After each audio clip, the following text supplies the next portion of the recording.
conosco, abençoando a nossa vontade de estarmos aqui para mais uma noite de estudo nessa casa. Hoje com o nosso amigo Marcos, ele vai falar sobre as bem-aventuranças. Tem sempre alguém chegando novo na casa. Hoje tem alguém chegando novo na casa pela primeira vez. Vamos lá. Então, mesmo aqueles que tiveram alguma dúvida, pode procurar um dos trabalhadores, que nós vamos ter o maior prazer em tirar dúvida. Muita gente pergunta sobre os cursos, os tratamentos que tem na casa. A gente vai ter prazer de poder elucidar quanto a isso. Tá? Bom, nós vamos dar aqui o início de um livro Vinha de Luz pelo Espírito de Emmanuel, de Franciscano Xavier, a página que nos caiu.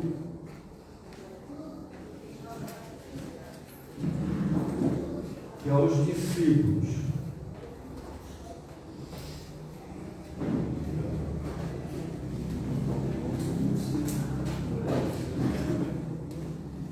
Então, essa página nos diz assim: aos discípulos, nós nos pregamos a Cristo, crucificado, que é escândalo para os judeus e loucura para os judeus. A vida moderna, com suas realidades brilhantes, vai ensinando as comunidades religiosas do cristianismo que pregar é revelar a grandeza dos princípios de Jesus nas próprias ações diárias. O homem que se internou pelo território estranho do discurso, sem atos correspondentes à elevação da palavra, expõe-se cada vez mais.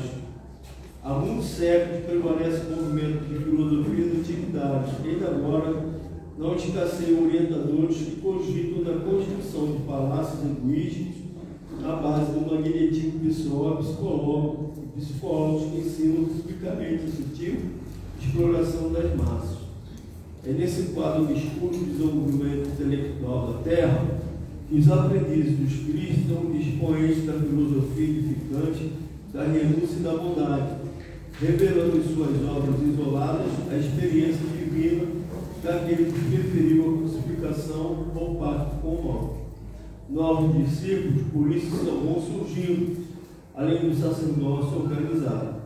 Irmãos dos sofredores, dos santos, dos necessitados, os espiritistas cristãos encontram obstáculos terríveis da cultura intoxicada do século no espírito utilitário das ideias comodistas.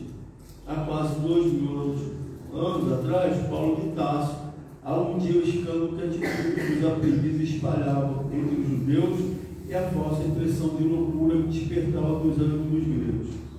Os tempos de agora são aqueles meios que Jesus declarava que chegavam ao planeta. Os judeus e gregos, atualizados hoje nos negocistas desonestos e nos intelectuais vaidosos, prosseguem na mesma posição do início. Entre eles surge o continuador mestre, transmitindo o ensinamento com verbo santificado pelas ações testemunhais.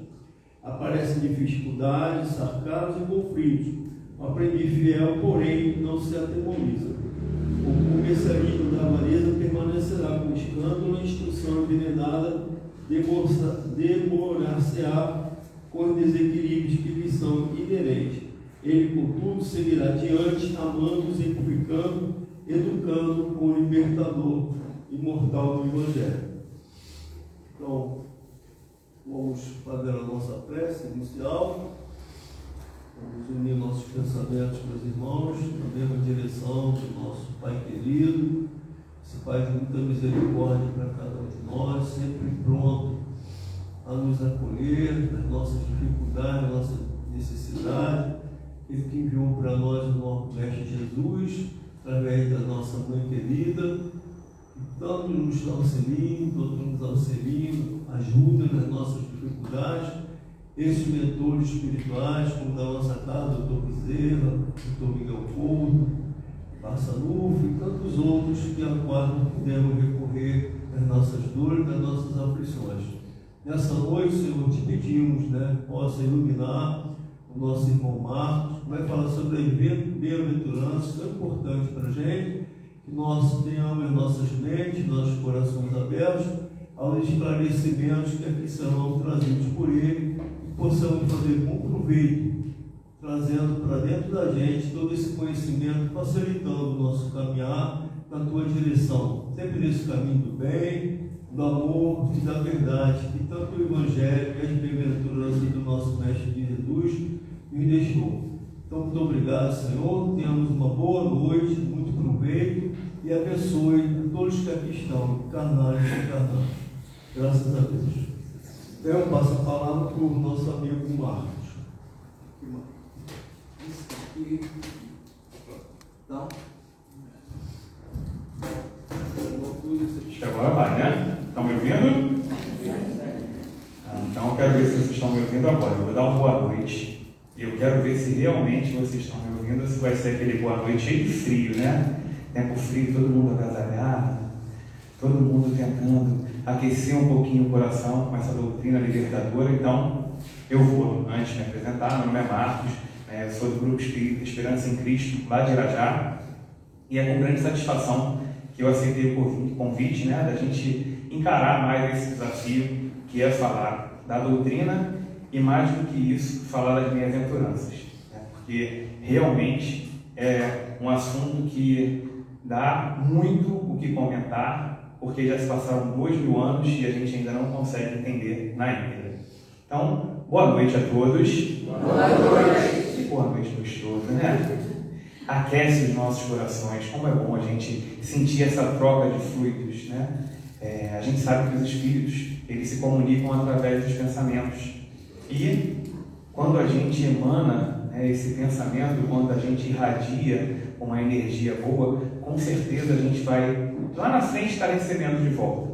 Então, que a gente se sinta aquecido por esse pensamento, por essa energia que o Mestre Jesus nos traz. Como já foi dito, né, o desafio da noite de hoje é a gente falar sobre as bem-aventuranças trazidas por Jesus. Alguém sabe o que é bem-aventurança? Pode falar. A gente está estudando juntos aqui. Alguém arrisca? Não? Nenhum? Vocês são quietinhos assim? Mesmo? São aquelas crianças levadas da escola que, quando está perto da mãe, fica um santinho, mas quando está na escola faz aquela coisa, né, que é de arrepiar até os cabelos que eu não tenho. Então, bem-aventuranças, essas bem-aventuranças que Jesus fala, né, é exatamente de um texto, ou de um trecho que ele fala anteriormente, quando ele fala de felicidade. Então, bem-aventurança está muito ligada à questão da felicidade, coisa que nós ainda não temos, né, coisa que nós buscamos muito, mas que ainda a gente não consegue vivenciar. E aí, para que ele pudesse falar dessas bem-aventuranças, né, para que ele pudesse trazer, a gente precisa ter um entendimento até do contexto de como isso acontece. Porque Jesus, ele ia, né, como diz a página da abertura, a gente precisa pregar, mas esse pregar, essas palavras, para nós, elas até mexem um pouquinho, elas modificam muito o nosso estado de espírito.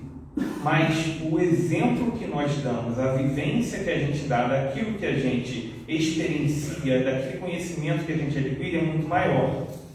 E aí Jesus, né, em determinado momento, está aqui nesse livro aqui, chamado Boa Nova, não sei se vocês conhecem, é um livro psicografado por Chico, né, trazido por Emmanuel, por Humberto de Campos, melhor dizendo. E nesse livro, Humberto, ele traz uma passagem. Só lembrar o número da lição aqui. Na lição 11, Sermão do Monte.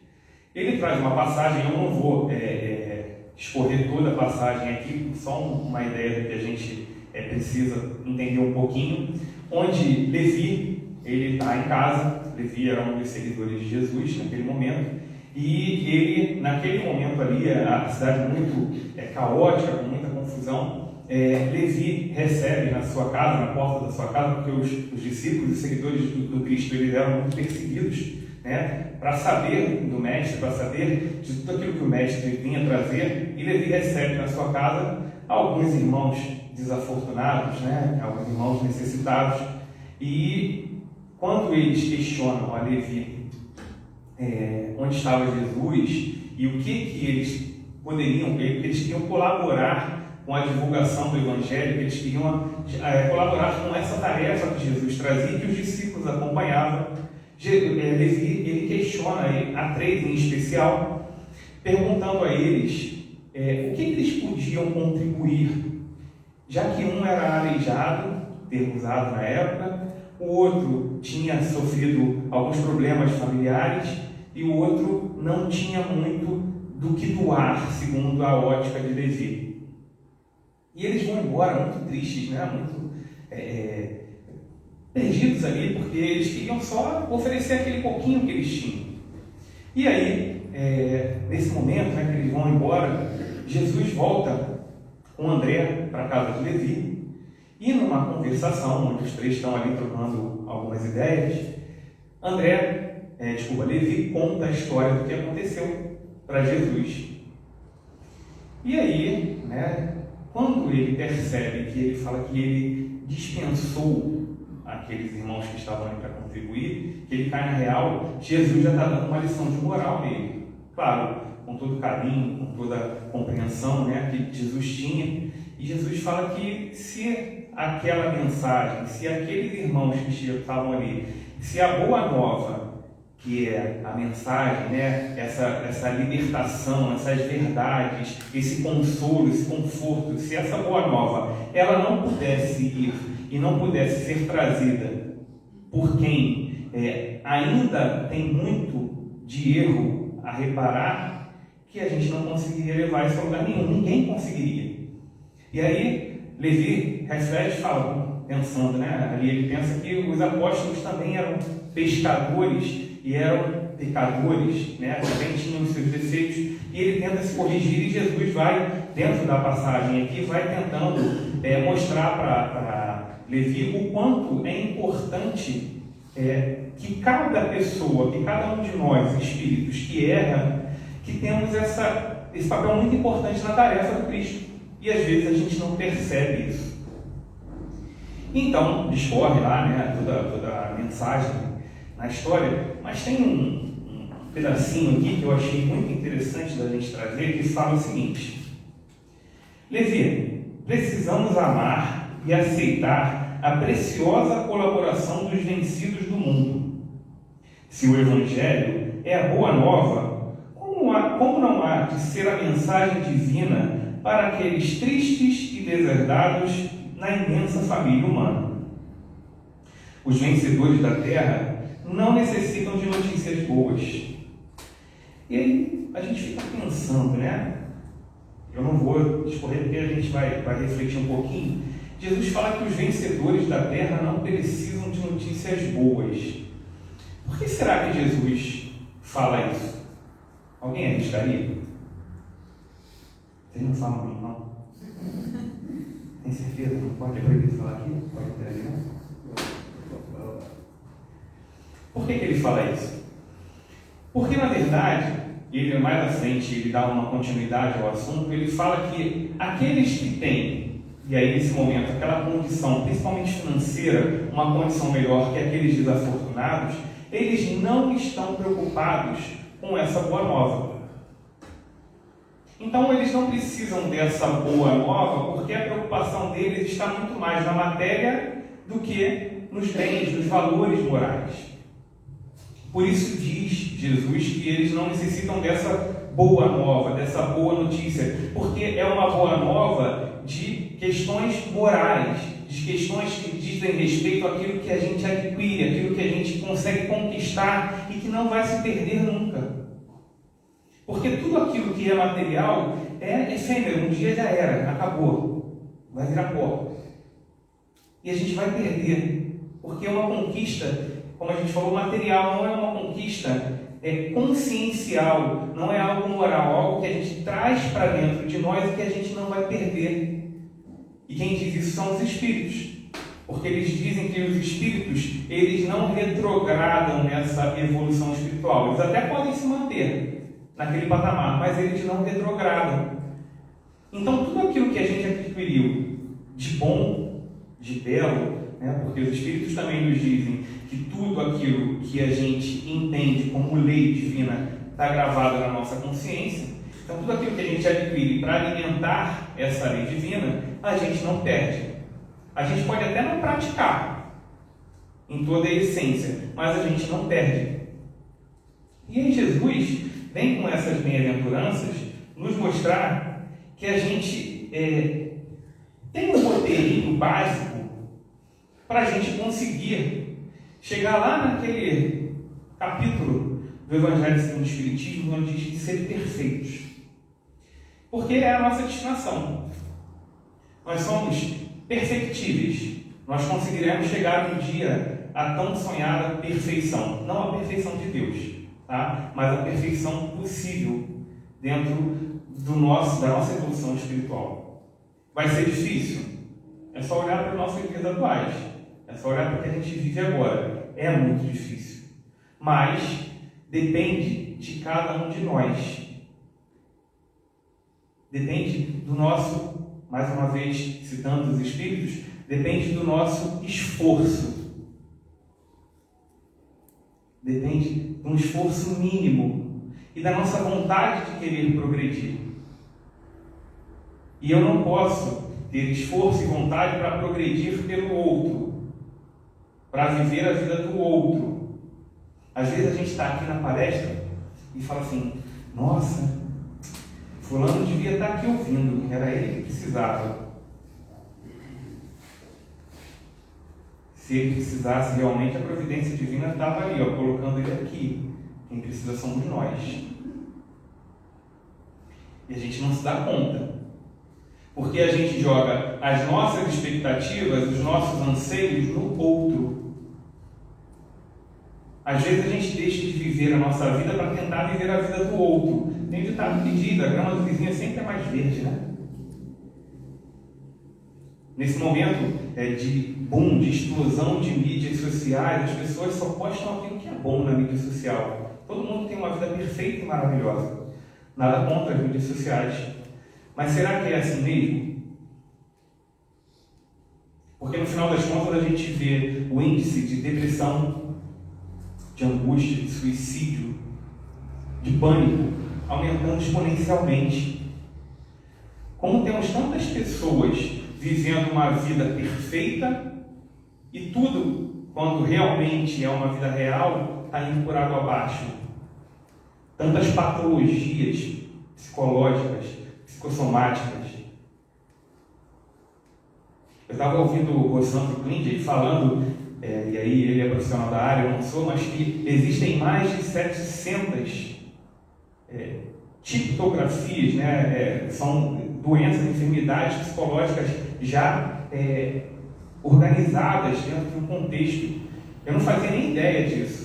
A gente fala de depressão, a gente fala de síndrome do pânico, de síndrome de ansiedade, enfim, são 700. Síndrome do pensamento acelerado. A gente vê hoje, e aí não é uma crítica às mídias sociais, mas a gente vê hoje o aprofundamento dentro de determinado assunto está indo por água abaixo.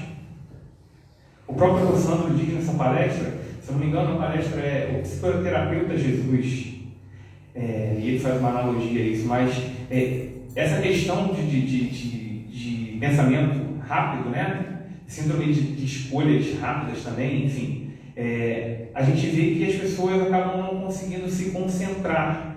Hoje a gente vê vídeos por diversas mídias lá que tem 30, 40 segundos e o tempo todo a gente está jogando ele para cima. A gente não se preocupa mais em mergulhar dentro de quem somos, dentro daquilo que precisamos, para viver na superficialidade. E aí a gente adoece.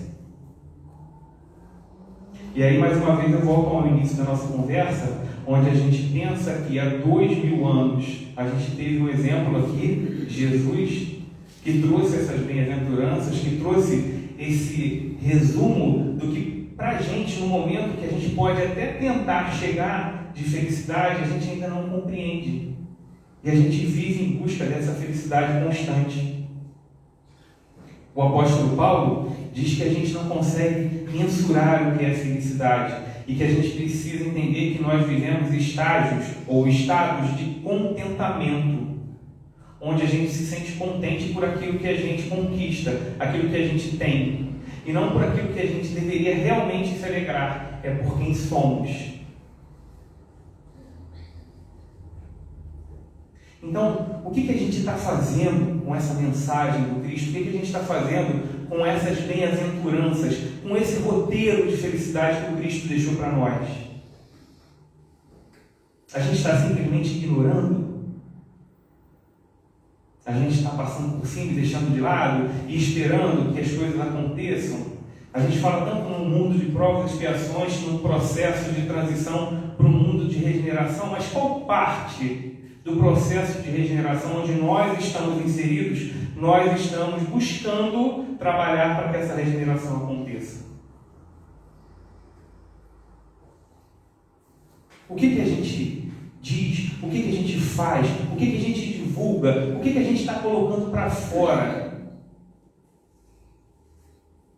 Porque eu só coloco para fora aquilo que tem dentro de mim. E a gente, infelizmente, e somos parte desse contexto, estamos vendo uma sociedade, de um modo geral, extremamente adoecida, principalmente psicologicamente, buscando euforia, essa felicidade que não é a felicidade realmente prometida por Jesus, em outros pontos que não aquilo que realmente importa para cada um de nós. Nós não precisamos deixar de buscar algumas coisas que nos aprazem no mundo, mas a gente também não precisa estar numa busca constante só por isso, porque isso vai se perder. A primeira bem-aventurança do Cristo, ele fala: bem-aventurados os pobres de espíritos, porque deles é o reino dos céus. Se eu perguntar, vocês vão responder? Todo mundo rindo, ninguém fala sim, não vou. Alguém sabe o que é pobre de espírito? Levantou a mão alguém? Não? Alguém fez pegadinha comigo e fez assim. Sabe o que é pobre de espírito? Alguém não sabe o que é pobre de espírito? Bom, vai ficar mais fácil assim. Levanta a mão se não souber, não é vergonha não. Durante muitos anos, antes de conhecer a doutrina, eu não sabia o que era pobre de espírito. A gente julga a pobreza de espírito, essa pobreza espiritual, como algo ruim.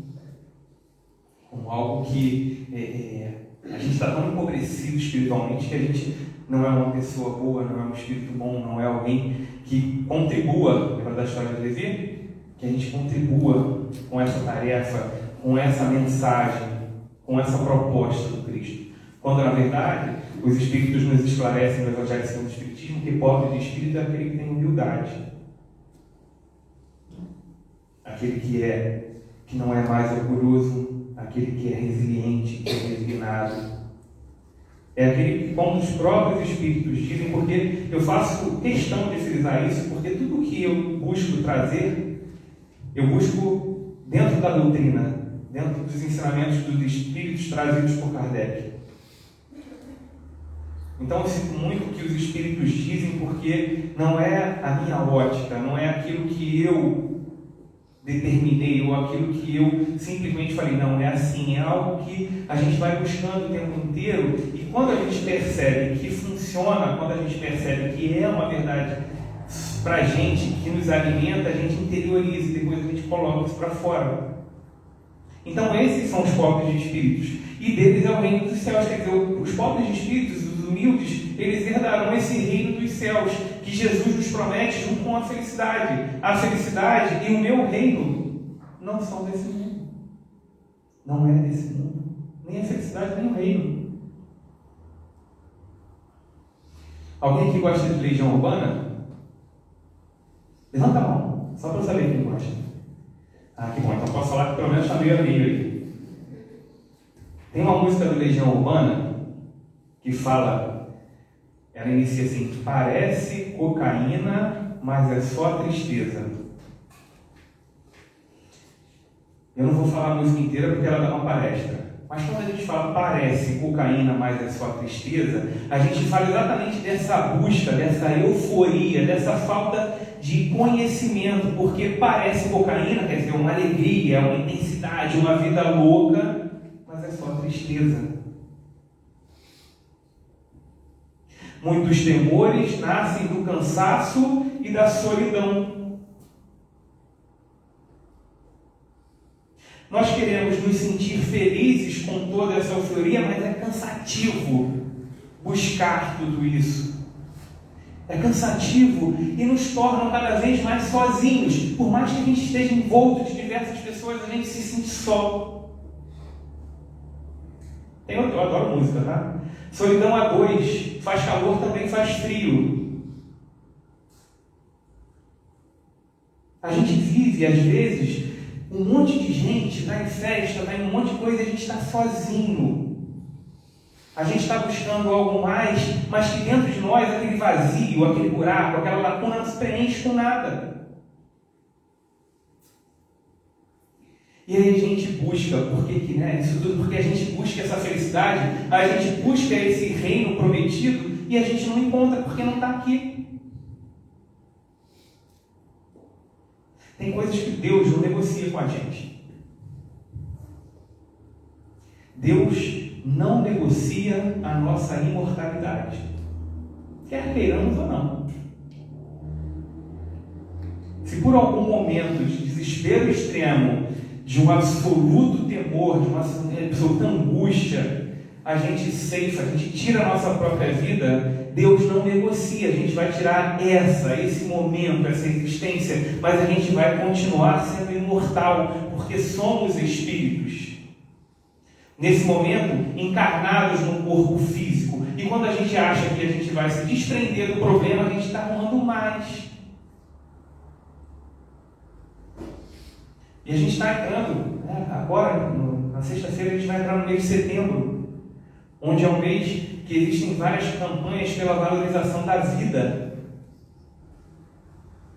A vida que foi uma oportunidade que a grande maioria de nós encarnados hoje pediu pelo amor de Deus para ter mais uma vez, para tentar resgatar um pouquinho daquilo que a gente já viveu. E quando a gente precisa de ajuda, a gente não consegue ser pobre de espírito, a gente não consegue ser humilde. E dói, porque o cansaço, ele causa dor, a solidão causa dor. E aí a gente tem. E muitas vezes a gente acaba temendo um pai que é de amor, justo, bom. Ele fala: bem-aventurados os que choram, porque eles serão consolados. É meio ambíguo, né? Então, quer dizer, quando eu choro, eu vou ser consolado, e aí eu vou ser feliz. Lembra ali da Boa Nova? A mensagem da Boa Nova, ela vem para quem está adoecido, para quem já está pronto.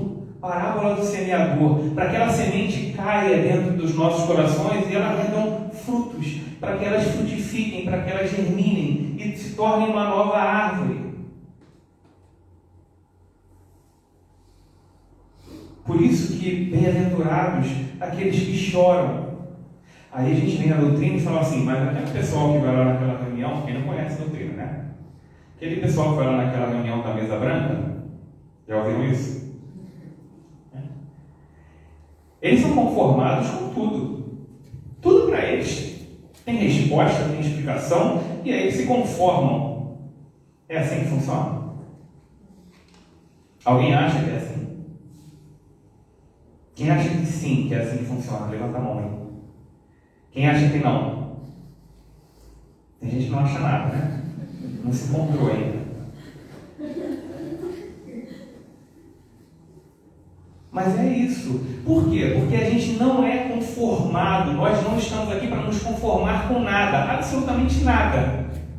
O espírita, ele precisa, é uma necessidade absoluta de quem entra na doutrina. Ele precisa estudar, para ele adquirir conhecimento, para conseguir se reformar. Dentro dessa reforma íntima, ele conseguir se compreender e conseguir corrigir seus erros e aceitar as dores pelas quais ele tem que passar. Porque a dor é obrigatória. A gente não escapa dela. Agora, sofrer é opcional.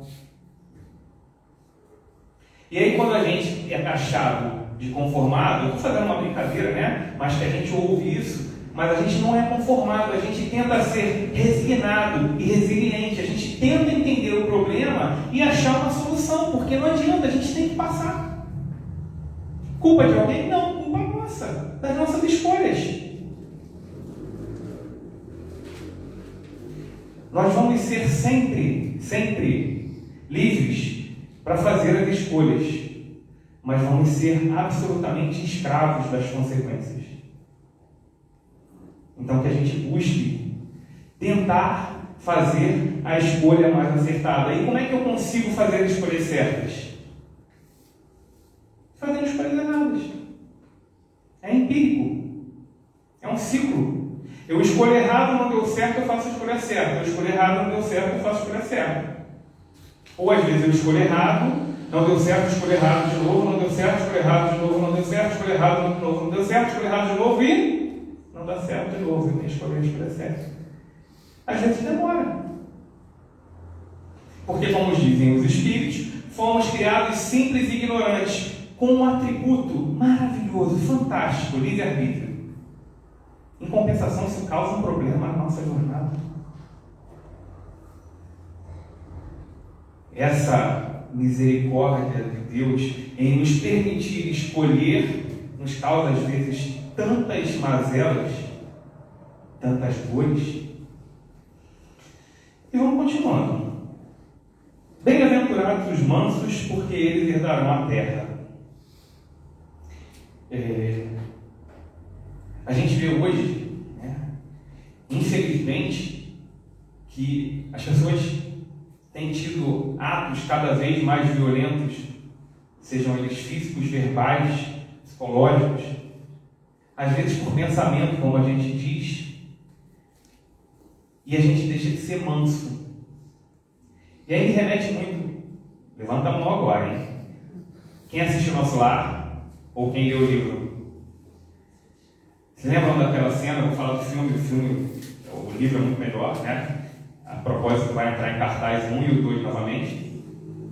Não ganho nada com isso, não estou na produção, mas é interessantíssimo a gente assistir. Mas quem lembra daquela cena onde André Luiz, quando acorda e começa a falar, vem ali, eu esqueci o nome do benfeitor, ele pega um copinho d'água e dá para ele e fala, coloca na boca. Mas não engole não. Quantas vezes a gente pode evitar o problema sendo manso, colocando essa água da sabedoria na nossa boca? Mas a gente quer falar, a gente quer exteriorizar, a gente quer rebater, a gente quer que a última palavra sempre seja nossa. Quando o silêncio, às vezes, evita um monte de problema. Então eu tenho que ficar silenciando o tempo inteiro e eu tenho que adquirir aquela...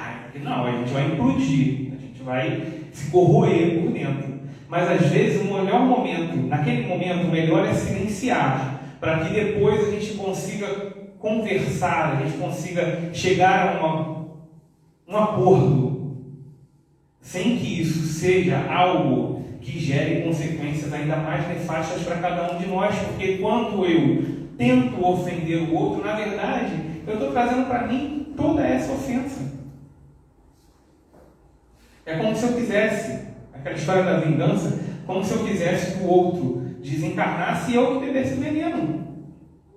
Eu só me contamino. Então a gente pode ser manso e pacífico e brando, mas depende de nós. Aí, voltando aos espíritos, só que a gente precisa de, o que a gente precisa para evoluir? Vontade e o mínimo de esforço. E aí a gente quer herdar a terra.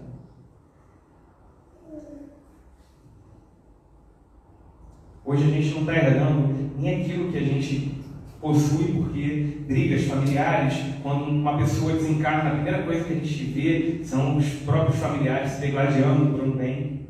Não são todos, claro, mas a gente vê muito isso acontecer.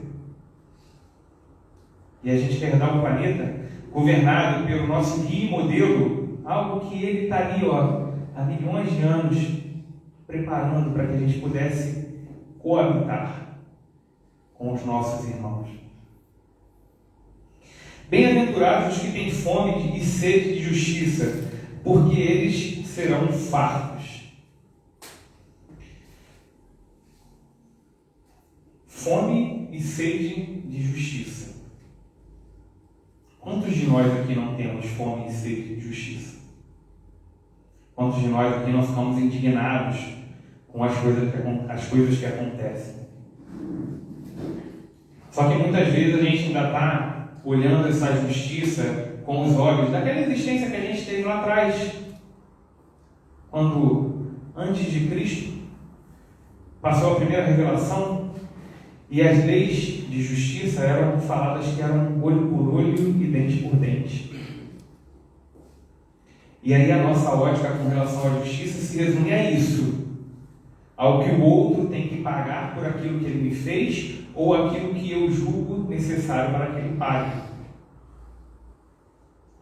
Quando na verdade só tem uma única justiça. Está lá no livro dos Espíritos, atributos da divindade. Deus é soberanamente justo e bom. Mas a gente quer que a nossa justiça seja feita. E aí isso dá um desdobramento para a lei de causa e efeito, reencarnação, enfim. Que a gente reflita. Até porque a gente só tem até 8h30 da manhã, né? Deixar o... Bem-aventurados os misericordiosos, porque eles alcançarão a misericórdia. Aqui a gente já alcançou, né? Todos nós aqui somos misericordiosos. Ninguém aqui tem raiva, rancor, já sabe perdoar, não é? Só quem vai pegar lá fora, aqui não. Nenhum de nós aqui passa por isso.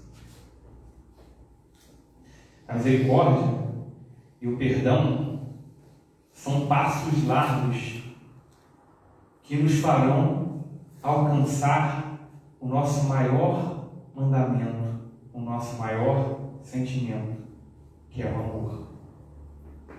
Mas a gente ainda não consegue praticar essa misericórdia. Porque, né, não por acaso, essas bem-aventuranças, elas vão ali, parece que foi feito de forma, parece não, né? Com certeza foi feito de forma para que a gente consiga linkar sempre um com o outro, mas se a gente não consegue justiça, a gente não vai ser misericordioso, porque a nossa razão vai estar sempre na frente. Tem um texto que diz que a gente prefere ser feliz ou ter razão. Nós, infelizmente, ainda precisamos ter razão. Por isso que a gente não encontra a felicidade. Por isso que a gente ainda não é bem-aventurado. Ainda estamos desventurados. Né? Mas não é tanto ruim, não. A gente já consegue fazer muita coisa. A gente já saiu do mundo primitivo, a gente já está no mundo de provas e expiações, já estamos próximos aí do mundo de regeneração. Já caminhamos um bom caminho, apesar do próprio apóstolo Paulo nos trazer que nós ainda somos crianças espirituais. Joana de Ângeles diz que a gente está muito ainda próximo do início do que da nossa destinação.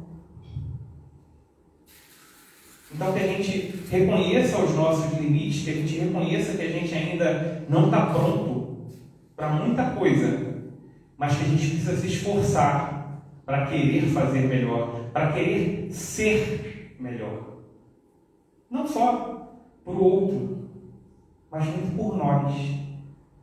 Porque quando a gente consegue fazer por nós, quando a gente coloca para dentro a bondade, o amor, a compaixão, a caridade, o respeito, a tolerância, a gente joga para fora tudo isso. Mas só assim a gente consegue. Bem-aventurados os puros de coração, porque eles verão a Deus.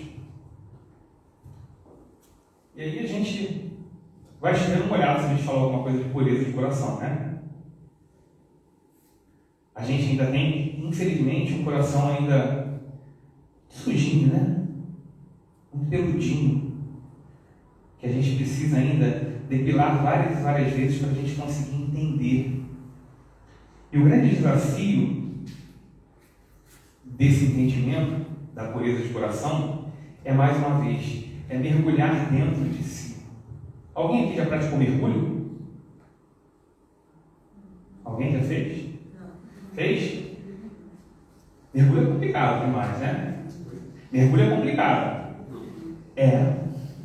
Se você mergulha muito fundo e você sobe rápido, o que acontece? O que acontece? Embolia, né? Vou repetir aqui. Se tiver embolia, o que você tem que fazer? Vai para o mar, câmara, descompressão, para tentar minimizar a embolia. Só que nesse processo você já sentiu dor, você já sentiu angústia, você já sentiu aquele efeito todo da pressão dentro de si. Então esse mergulho, que é lindo, maravilhoso, a gente vai lá no fundo do mar, vê peixe, vê, enfim, tudo que a gente vê ali, é muito bom, é fantástico. Mas quanto mais fundo a gente vai, mais a gente encontra coisas que ninguém que está na superfície vê. E detalhe, quanto mais rápido a gente volta, pior é para a gente. Então, vamos trazer a analogia do mergulho para dentro de nós, para os nossos corações. Quanto mais fundo eu vou dentro de mim, mais dor eu enxergo, porque eu me enxergo como eu realmente sou e que ninguém vê, porque aqui nós somos personas, criamos personagens para viver. É muito bonito, Marcos, falar tudo isso. Mas será que a gente pratica tudo isso? Muitas vezes, quando eu comecei a estudar a doutrina e comecei a trazer estudo, eu falo assim, cara, mas como eu sou hipócrita? Porque eu falo um monte de coisa e eu não consigo fazer tudo aquilo que eu falo. Só que é um exercício para mim de tentar ser quem eu busco ser. E é difícil, porque eu estou lidando com limites, com dores, com vícios milenares, de lá de quando eu fui criado e eu venho arrastando por todo esse processo reencarnatório, por toda essa pluralidade de existências. Então eu não vou dormir, Marcos, e acordar Chico Xavier. Não dá. É impossível. Mas, Evangelho segundo o Espiritismo, o verdadeiro espírita não é aquele que se diz perfeito ou busca a perfeição a todo custo. É aquele que todo dia, estou falando na íntegra não, tá? Estou falando com outras palavras assim para a gente poder absorver, mas é aquele que todo dia luta contra as suas más tendências, suas más inclinações, e é uma luta diária, constante, que ninguém, absolutamente ninguém vê. Por isso a analogia é um mergulho, porque só quem vê fica dentro, é quem se aprofunda dentro de si. Por isso a gente fala dessa pureza de coração. Por isso é tão importante a gente se compreender. Mandamento maior, amarás o Senhor teu Deus sobre todas as coisas, é o próximo como a ti mesmo. Só que Joana nos diz que a gente precisa primeiro amar a gente não consegue fazer isso.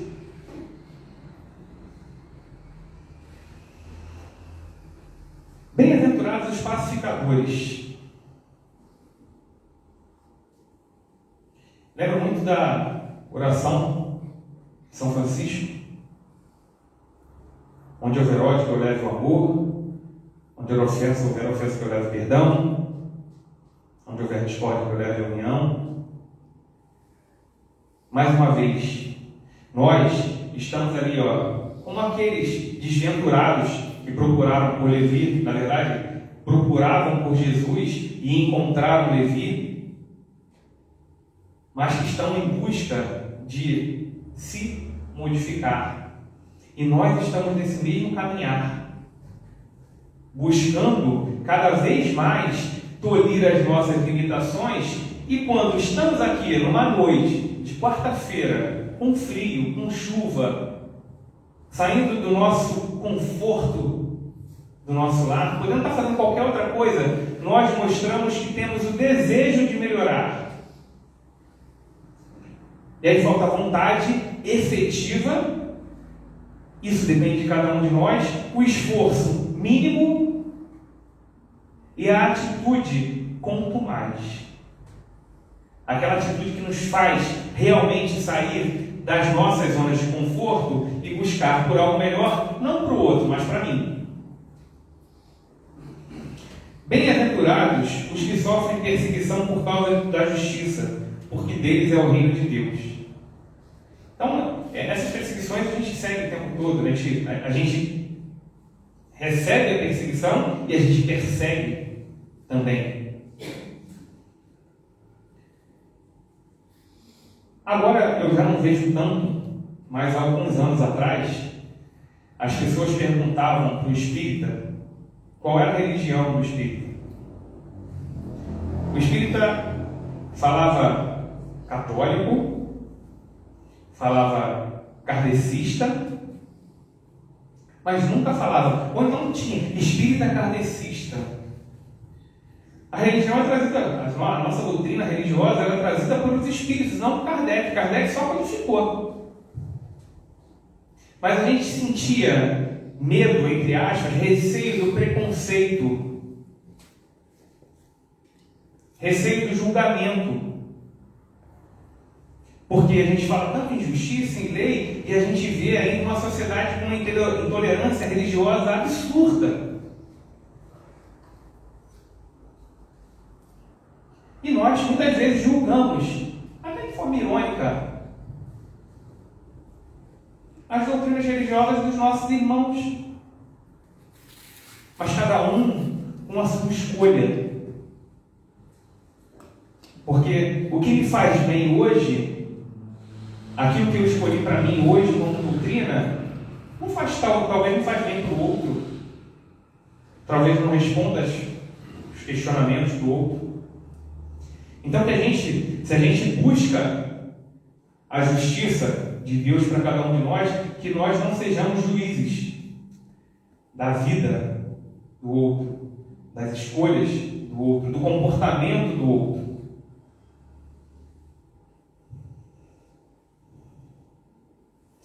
Bem-aventurados sois vós, quando vos injuriarem e perseguirem, e mentindo falarem todo mal contra vós por minha causa.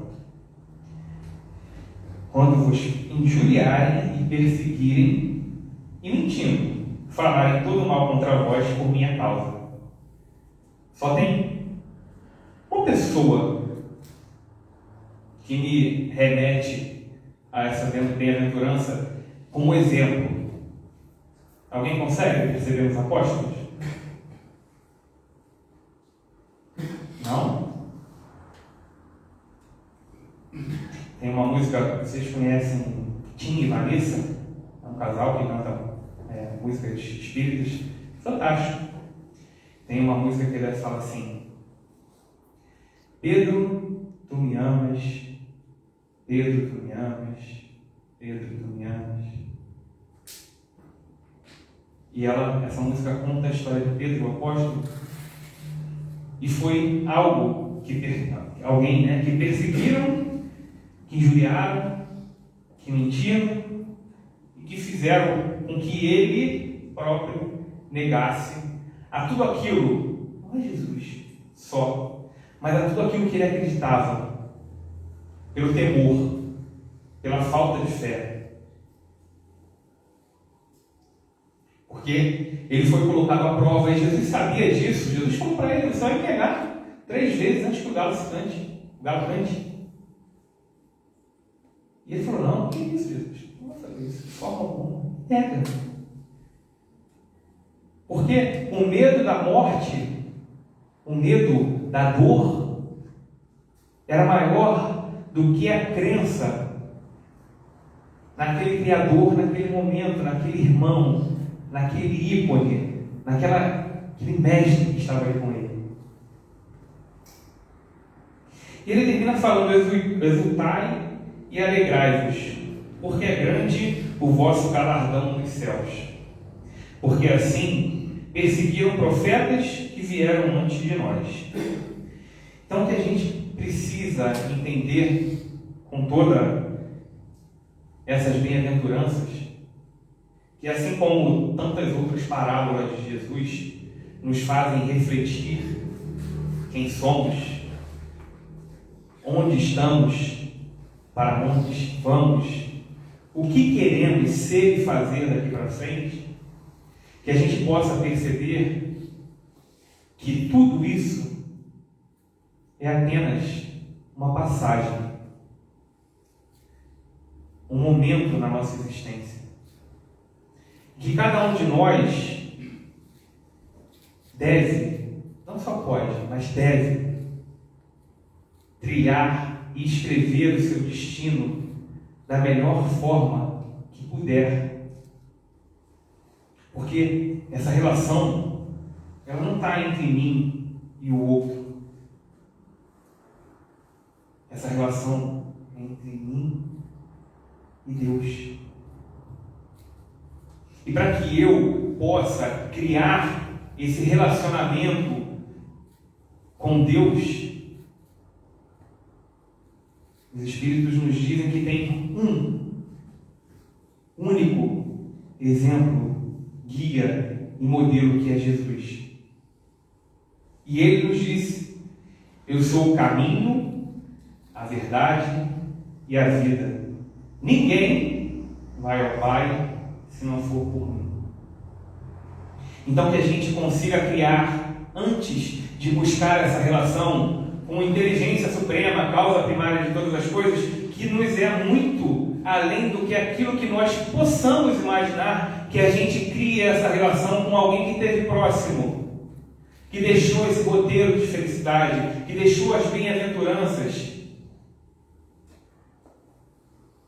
Que a gente consiga enxergar Jesus aqui, nesse momento, o tempo todo conosco, porque é onde Ele está. Ele escolheu. Quando Ele chega para fazer o sermão da montanha, a metáfora e as mensagens subliminares que tem dentro de toda essa interpretação do texto, diz que Jesus chega na montanha e se senta, porque Ele queria estar no mesmo nível de todos aqueles que ouviam. Naquele momento Ele vai para um lugar um pouco mais alto para que a voz pudesse ecoar e chegar aos ouvidos de todos aqueles que buscavam algo, assim como nós estamos buscando hoje. Mas Ele se coloca em posição de igualdade, apesar de ser um espírito crístico, um espírito perfeito. Mas Ele mostrou que é possível que nós enxerguemos Ele do nosso lado e abracemos Ele e pensemos o que Jesus faria se estivesse no meu lugar. O que Jesus faria se estivesse passando pelo que eu estou passando. Porque Jesus viveu tudo isso. Jesus não nasceu um espírito crístico. Jesus tem milhões de anos, bilhões, não sei, de existência, de trabalho, de reforma íntima.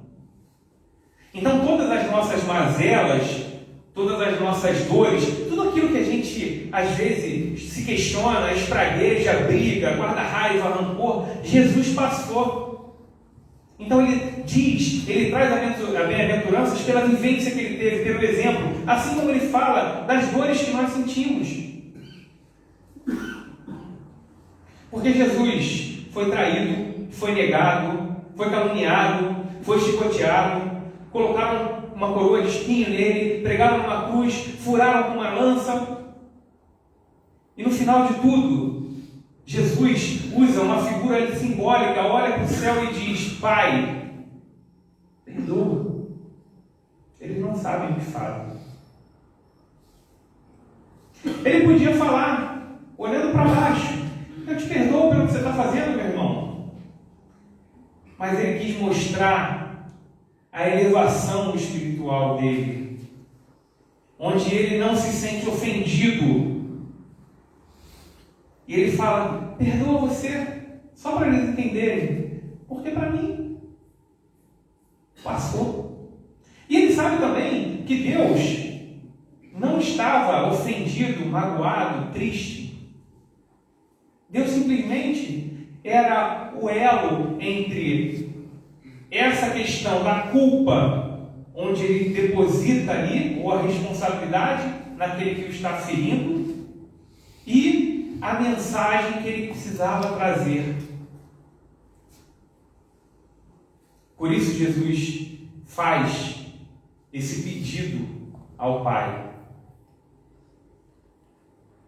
E a gente, muitas vezes, repete numa prece que por ele foi ensinada, mas que a gente não consegue fazer. E que a gente precisa não só falar e agir. Perdoai as nossas ofensas, assim como nós perdoamos a quem nos tem ofendido. Deus fala assim, cara, tu é mentiroso pra caramba, hein? Não perdoa ninguém. Se ofende pra caramba.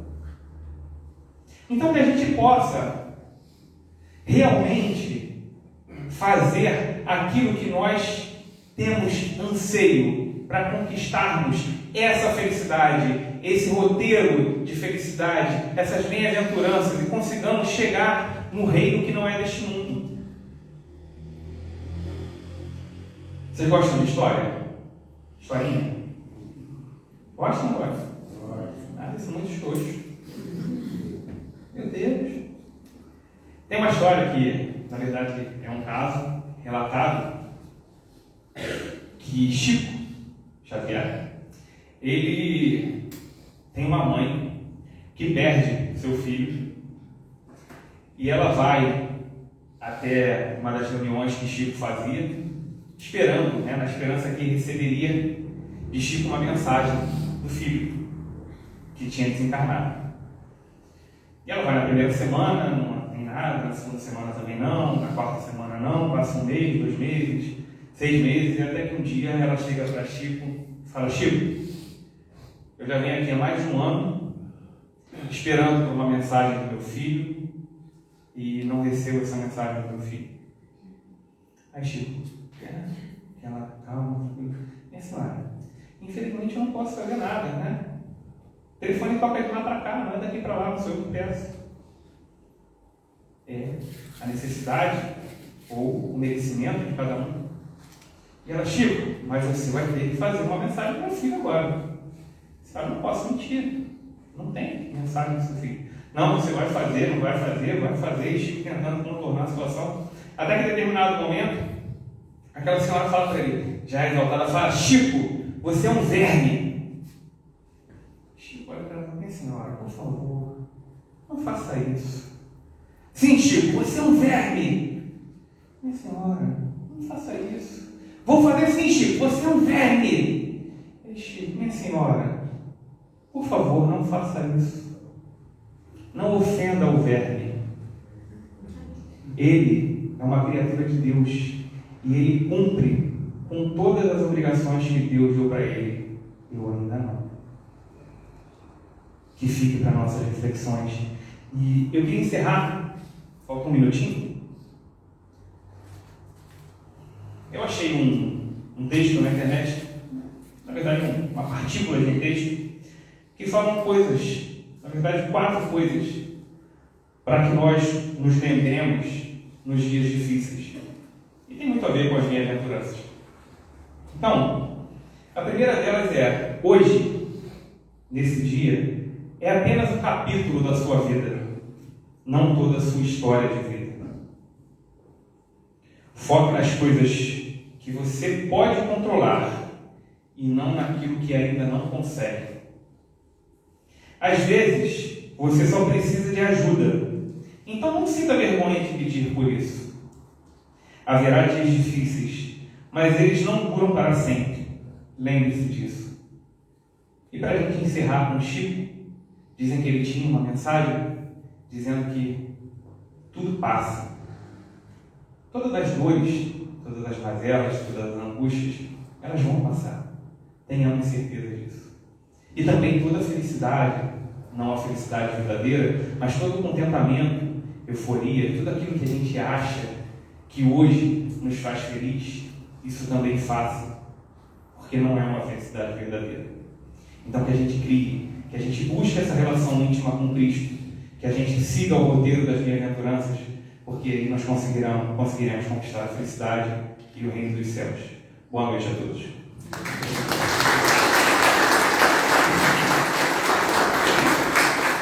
Olha, esses aplausos são para Jesus, tá? Agradecemos então pela palestra dessa noite, Chico, sua, que possa estar conosco tudo. Muito obrigado. Bem, meu irmão, como eu estou entrando na segunda parte, no momento do passe, ele sempre pede para que todos possam entrar, ficar em silêncio, concentração, para receber melhores energias, tá? Pedimos aos passistas para se posicionar, por favor.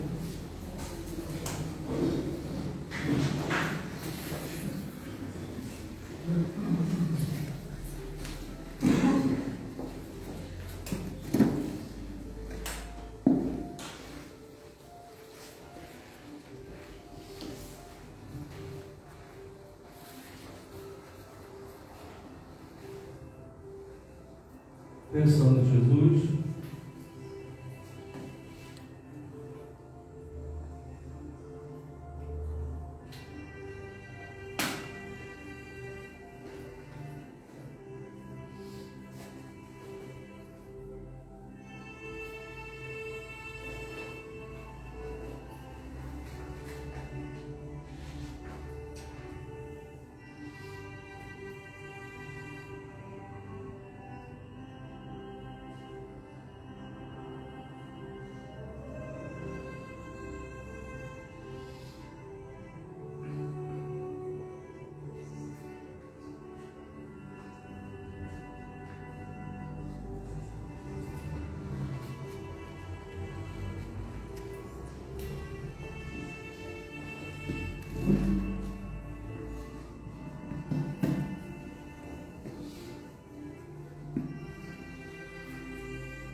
graças a Deus.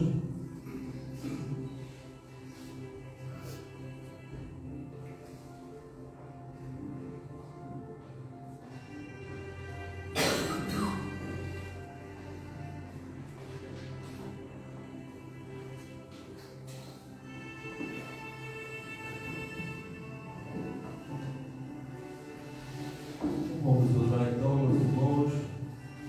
Vamos agradecer ao nosso Mestre Jesus, a espiritualidade amiga que esteve conosco, abençoando as falas do nosso irmão Marcos, as suas falas que podem penetrar nos nossos corações, nas nossas mentes, traduzindo, Senhor, tudo aquilo que aqui viemos procurar e buscar nessa noite.